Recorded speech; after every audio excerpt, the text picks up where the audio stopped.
Hello. All right.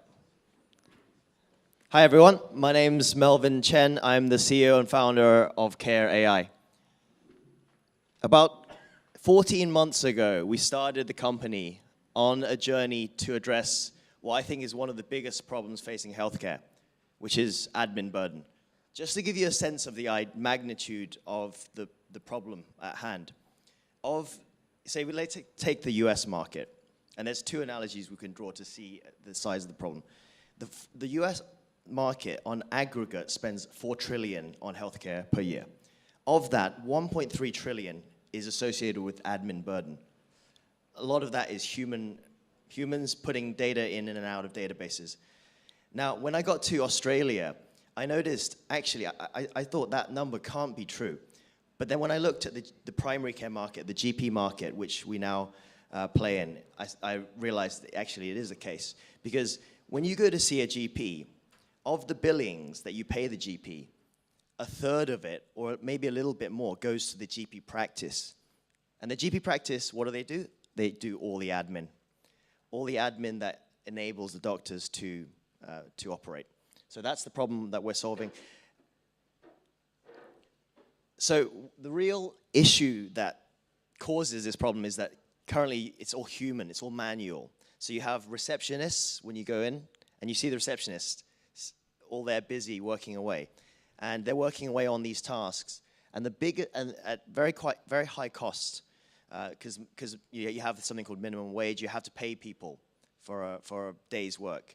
Unfortunately, they're doing work that really they're not good at. And what we found when I looked into this was that 40% or a little bit more of this work is associated with documents. And a large portion of that is filing documents. I'm not talking about the doctors doing documents. I'm talking about just documents that come in that the doctor needs to see. Before they can see the documents that come in, say if you get sent to see a specialist, and a specialist said it comes back, then there's a layer of data entry that the receptionists have to do. So they have to sit there and enter a load of data before the document can come in. So we resolved to solve this huge pain point. We built a team of people. So I'll tell you a little bit about myself. So I've been doing startups since 2015. A lot of pain along the way, but had a couple of successes. One exit, which was an IPO on NASDAQ for $1.6 billion. I was featured in Forbes 30 under 30 list for one of my other startups. And then I've teamed up with Andy and now Ethan to build this company with a bunch of other advisors from clinical and from technology. So I have to admit, I've been building and going to market so intensely. This deck is actually 10 months old. So firstly, just recognize that. This is a 10-month-old deck. I've added 2 slides, just 2, to renew this. Thankfully, pretty much most of it, almost all of it, is still intact. So we've added a couple of actually very interesting advisors. One of the advisors that we've brought on board to give us real technical depth is someone called Eric. Eric is the CTO of Harrison AI, a very well-funded company in Australia and homegrown company. So one of the slides is this. I just want to show you what the product is. This is a screenshot taken of a product webinar we did yesterday with one of the groups that we're going into. It's a group called 4Health, which is one of the largest healthcare groups in Australia. This is their receptionist demoing their product to all of the business managers. Essentially, on the left, before, when they had to get document into the practice management software, they have to manually enter 7 fields and read all of the documents. Now, we've built a product called Samantha that does that very accurately, cross-checks it with the database, and reduces the errors to almost 0, and reduces the time taken from that from, say, 6 hours a day or 4 hours a day to 20 minutes. So it's a 10 times increase in productivity and accuracy. So really it's about quality. We realize one thing that we realize, it's more about quality than just about cost saving. Quality is much more important. That's one thing that we didn't get quite right, but now we realize it's really about the quality. This is a slide from 10 months ago. where we said, hey, this is last in October, November. We said, what are we going to do this year? And thankfully, we said by Q3 we get 80 sites. We're currently at 90 sites. And this is a new slide as well. This is the growth since launch.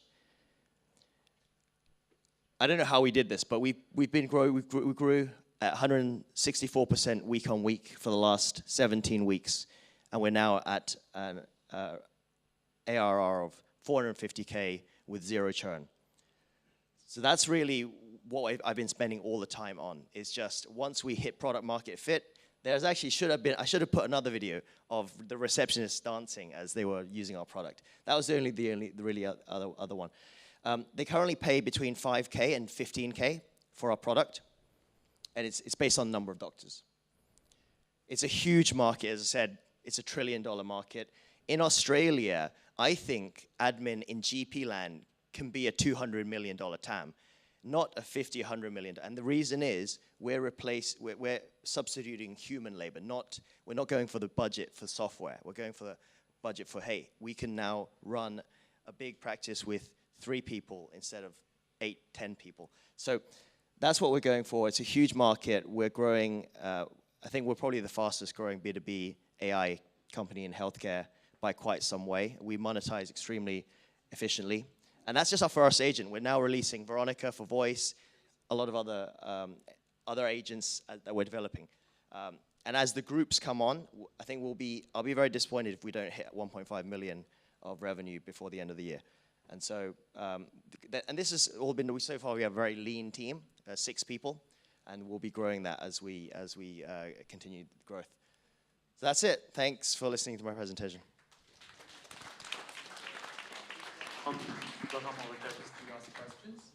Hey, Melvin. Oh, it's dead. Oh, hey, Melvin. It's funny, to those in the room, when we think about the anti-VC portfolio, we saw Melvin in November, and he's just obviously been executing at a rapid pace, and we're misleading us around. So well done.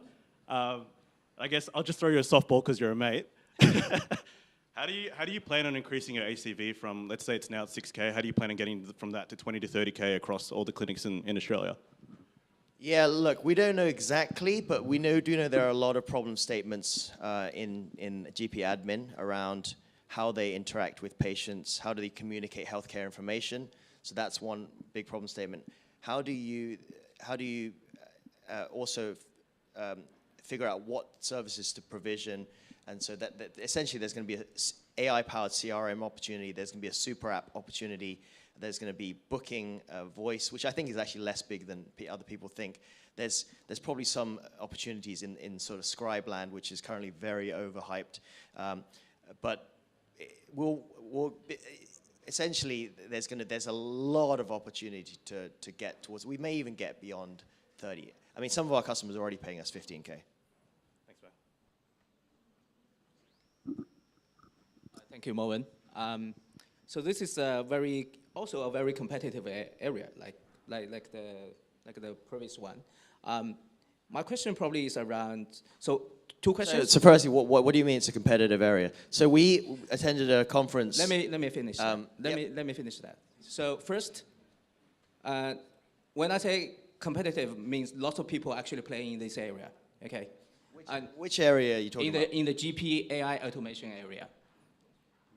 Okay, so my first question is around your profile. So the 60 GP or 90 GP you get, what are those GPs? Are they like GP chains or small GPs? Yeah, we have now 7 GP chains, including some of the largest GP chains in the country. And the second question related to that is why you guys and not others? Because we actually know there's 2 groups also looking at this GP space, and one of them, they have the AI solution, and they are buying the GP chain to implement their software.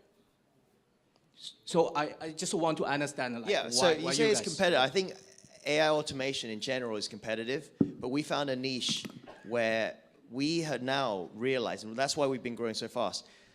At the BP Summit, BP is 85% of the market for the PMS for GPs. Some people were saying they have demos and they have this product and that product. We realized we are the only game in town. we dominate the niche segment for importing documents, which takes 30% of the receptionist time. No one has solved that problem. So in terms of competition, we have a 6 to 9 month lead to anyone who would want to do that. We built a product that's so slick and so good that that wouldn't make sense. It would be like me trying to do just a hot dog. And some people have asked me, shall I just do hot dog? Why do a red ocean play? So there currently is no competition. We're by far the best. And the reason we're the best is because I've cut out product. I have engineers that are product engineers. We have we have the best customer service by far. We have a channel for every customer with the whole team on there. And so you can't really, the way I've built the team, the culture, that's our competitive edge. Thank you. I really love your ideas, and yeah, I think you got a very beautiful tractions already. So my question is like, in terms of like the next 2 or 3 years, do you expect that you still want to dive into the GP area, or you want to, like just the GP areas in the US, maybe in Singapore, in other countries, or just maybe you can, scale for like specialists, not just the GP? Yeah, so the company that I was involved in that exited for 1.6 billion, I was head of international for that business. I was VP for international. International expansion is very difficult. You have to think it through very carefully. You can't simply just copy and paste a concept because there's a lot of localization. So that's something we have to think very carefully about. There's already a huge market, as I say, in GP land, but we recognize that there are other segments like dental, radiology, pathology. So the strategy is to go into those thoughtfully, but there's already a lot of value here. And when we go to the US, it will be in a very thoughtful way. Nice one, Melvin. Well done. I want to ask you a broader question. Do you think voice will be a feature or a category? I don't. So far, the discussions with customers is that it's quite hard to implement. It's very expensive from a COGS perspective, and the use cases we'll get there. I think we're seeing 20% of our customers really want it. We'll get there, and we are the wedge. We're the gateway to AI. If you don't have an existing AI product there, it's very hard to get in. That's why you see these companies like any of the other companies, they're really not getting traction. Okay. Thanks so much, guys. I have a demo if you want to come and see it later. Yep, thank you, our judges, and also our teams, and all of you being such a really engaged audience. So while our judges are finalizing the scores, we'd like to take a few moments to thank the amazing organizations. Thanks our co-hosts, AIDG Community, 莫大创投俱乐部, Melbourne Venture Club, SIA Melb, Cambridge AdTech, the University of Melbourne, and Melbourne Connect. And also thanks our collaborators, World Trade Center, Chinese Alumni Network, Keros, ACYPI, Australia-China Young Professionals Initiative, 中澳青年领袖联合会. And also thanks Ostroid, ERSA, and IRL by Amber. Thank you. Next, thanks our sponsors. Thank you, Fabulation, A Case, Cremorian Digital Hub, Boson Ventures, HighLink, Mailliard Education and Support Center, also the GR Academy, Nexus MDAI, and also TRAE, Alibaba Cloud. Thank you so much. Yep, we are truly grateful for your commitment to innovation and for helping us create a platform where ideas can grow and thrive. And also thanks CDH, and they provide wonderful package for the award-winning group. So for the first prize, they will provide a slot at the next live deck breakdown event with the real VC, coaching sessions with Allinson, and use of CDH Clubhouse, and also small meeting rooms for follow-ups. And also for second prize, they will provide office hours and also coaching sessions with Leo Robos, and use of the CDH Clubhouse, small meeting rooms for follow-ups. And also for third prize, they provide the use of the CDH Clubhouse and the meeting rooms for follow-ups. And also we have to thank our sponsor, A Case. They will provide $500 bonus for first winner. Ooh, great, yeah. So Now we're just waiting for the final results. Then we announce the top 3 teams of the AI startup pitching showcase later. Yep.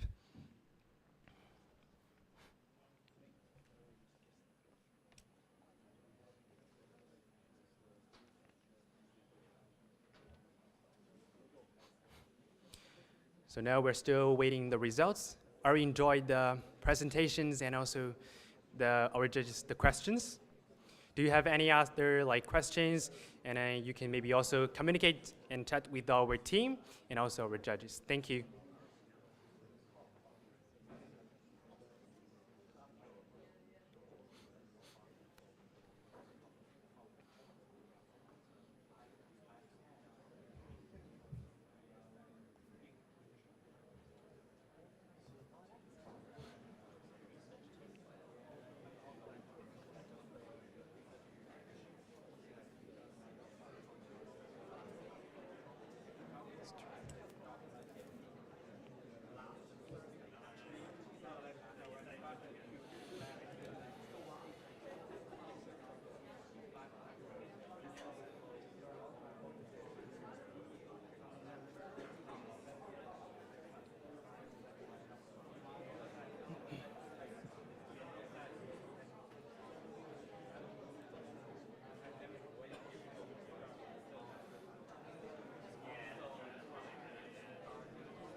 Okay, everyone, I got the final results. Oh my God, this is exciting time. Hello, everyone. Yep, and the first I will say the third prize.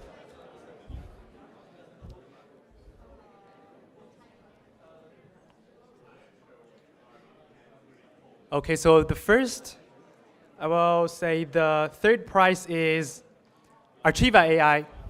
Welcome. Archiva, and welcome Mr. Paul Hammer MP to present awards. Welcome our presenter, Archiva AI, to come to the stage. Hello.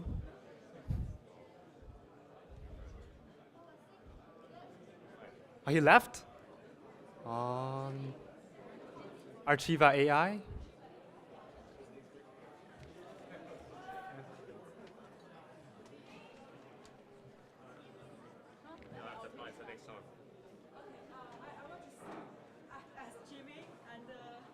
Yep, maybe. Yeah, because he's left. Yeah. May just take a photo. Okay, so we just take the photo. Okay, 3, 2, 1, cheers. Thank you. So this is the third prize, and next I will talk about the second prize is SenseDried. Where is our presenter? Please come to the stage. SenseDried.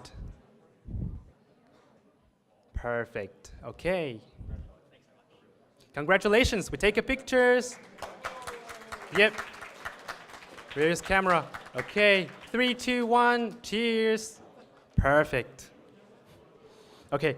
So next is the first winner, the first prize. That will be Care AI. Welcome.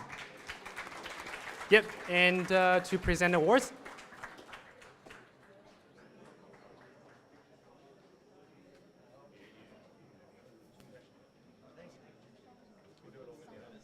Well, congratulations. Okay, we'll take pictures. 3, 2, 1. Thank you. Thank you so much. So I just we move to the next part, and thank you so much. I'm today's host, Oscar. Thank you.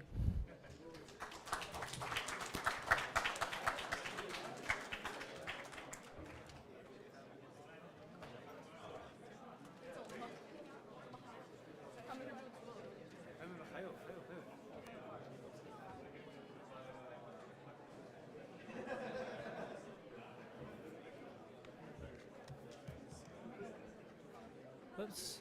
I'll just let the traffic go slowly.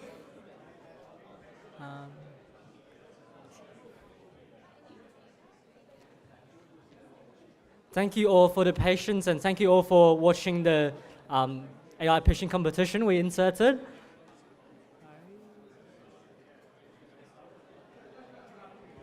Sorry guys, we're going to the next section, sorry. Yes.